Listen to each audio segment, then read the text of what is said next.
Ini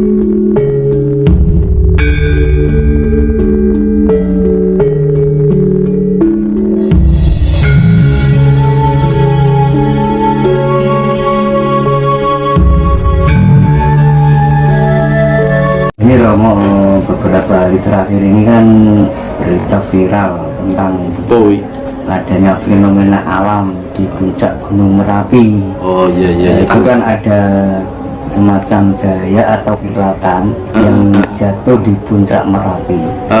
Banyak spekulasi yang berkembang, Romo. Ada yang mengatakan bahwa itu akan terjadi peristiwa besar, atau tentunya bencana alam. Ada juga yang mengatakan Wahyu Keprabon. Nah, itu menurut pandangan Romo Edi secara mata batin bagaimana, Romo?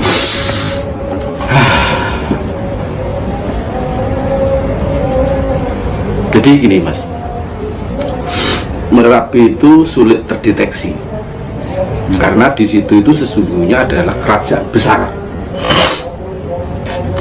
Jadi bumi Mataram itu ada dua kerajaan yang membawai seluruh Nusantara, khususnya Jawa. Bumi Mataram itu ada dua kerajaan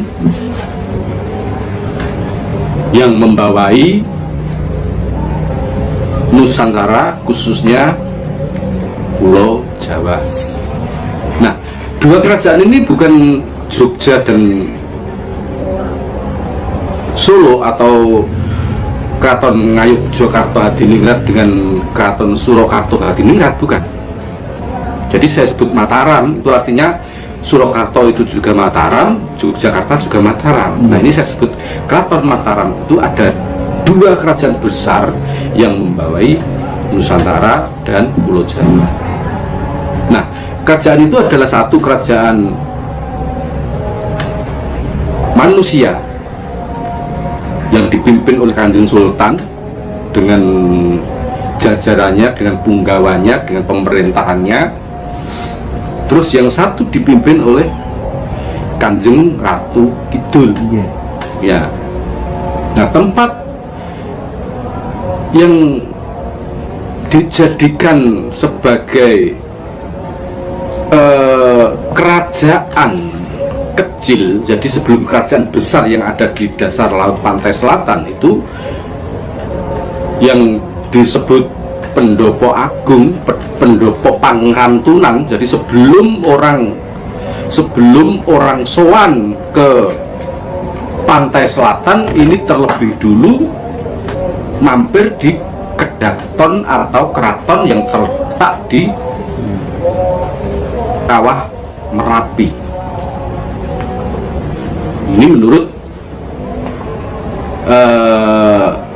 beberapa piwulang dan pitutur orang Jawa. Adapun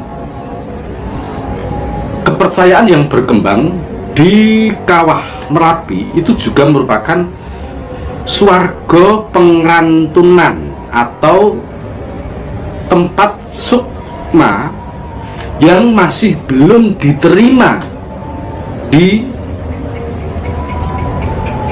swarga yang sebenarnya, atau mungkin sang sukma yang masih dalam menjalani proses hukuman karena kesalahan semasa hidup. Maka dalam saya sebutkan tadi itu sulit diprediksi karena apa? Jika malam hari, khususnya kalau tidak ada bulan, khususnya kalau tidak ada cahaya bulan. Jadi di saat gelap, bulan tidak menampakkan cahayanya atau bulan sedang tua, antara tanggal tua itu rembulan cowong atau rembulan condong untuk orang Jawa mengatakan. Ini kalau penjenengan mendekati kaki Merapi dan mata tertuju pada puncak Merapi, maka akan selalu melihat kilatan-kilatan cahaya yang jatuh seperti batu meteor.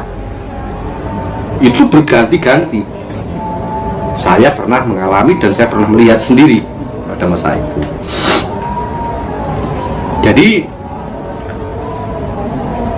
kalau tadi penjenengan sampaikan, apakah benar itu cahaya benda pusaka atau cahaya dari langit semacam batu meteor, apakah itu wahyu keprabon? Nah, itu kalau saya tidak bisa menyimpulkan itu wahyu keprabon atau itu batu meteor. Jadi antara iya dan tidak. Tapi kalau saya garis bawahi, mungkin 40% saya percaya kalau itu adalah kilatan cahaya sukma yang sedang masuk ke dalam atau dalam swarga pengrantunan, atau mungkin Kanjeng Ratu sedang menerima tamu agung. Nah, bisa saja seperti itu. Maka di situ kan ada yang namanya Kanjeng Raden Tumenggung Reksohargo yang dulu dikenal dengan Mbah Marijan. Nah, setelah beliau atau Mbah Marijan Murut Kasit dan Jati, ini juga masih ada lagi penerusnya, putranya. Nah, ini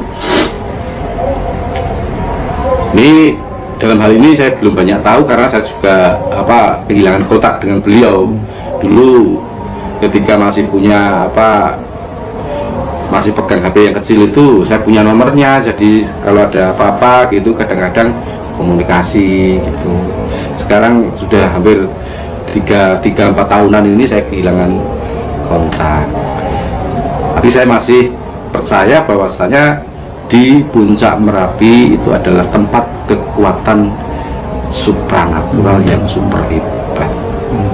Jadi banyak loh pendaki gunung yang mampu menaklukkan Himalaya, pendaki gunung yang mampu menaklukkan Gunung Ades dan gunung-gunung pencakar langit lainnya.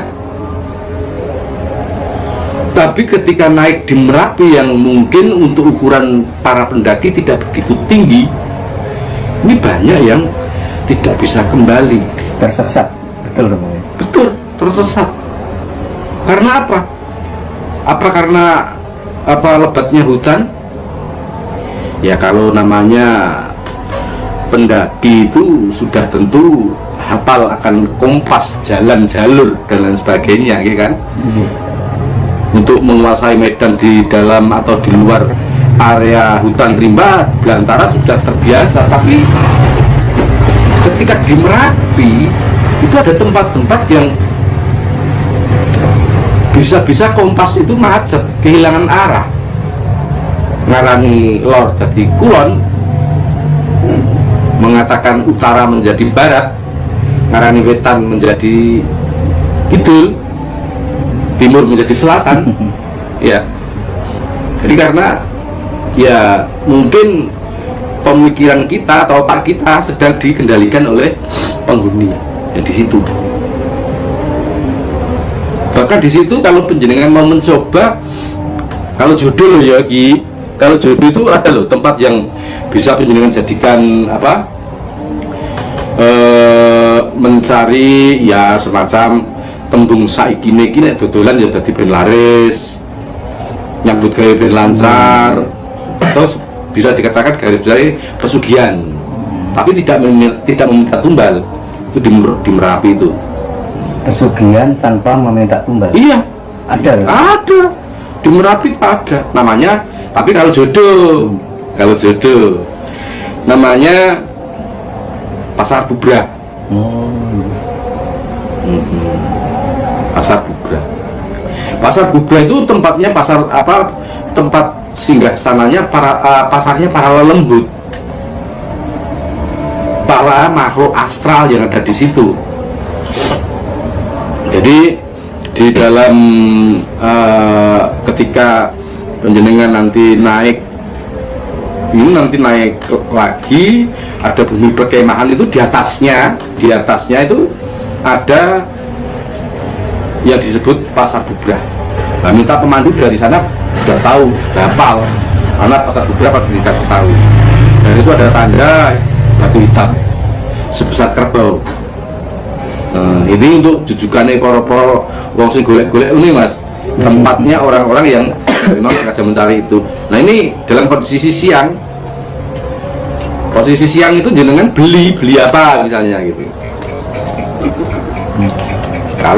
Kalau misalnya penjenengan itu penjual